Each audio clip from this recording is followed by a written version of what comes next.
या बातमीपत्राचे प्रमुख प्रायोजक प्लॅटिनम मॉल इंद्रधनु सोलापूर. सोलापुरातील सर्वात प्रतिष्ठित इंद्रधनु सोसायटीचा नवीन भव्य कमर्शियल प्रोजेक्ट आता रेल्वे स्टेशनच्या अगदी शेजारी शहराच्या मध्यवर्ती ठिकाणी.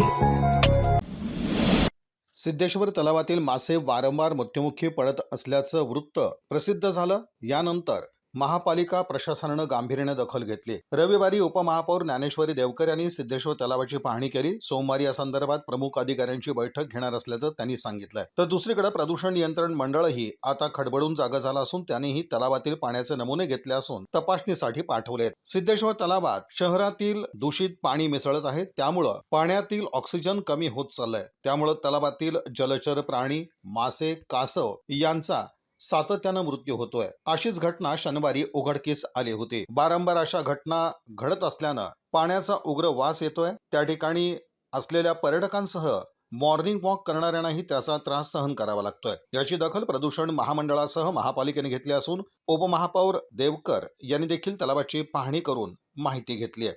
यावर तात्काळ उपाययोजना करण्यासाठी अधिकाऱ्यांची बैठक घेणार असल्याचं त्यांनी सांगितलंय.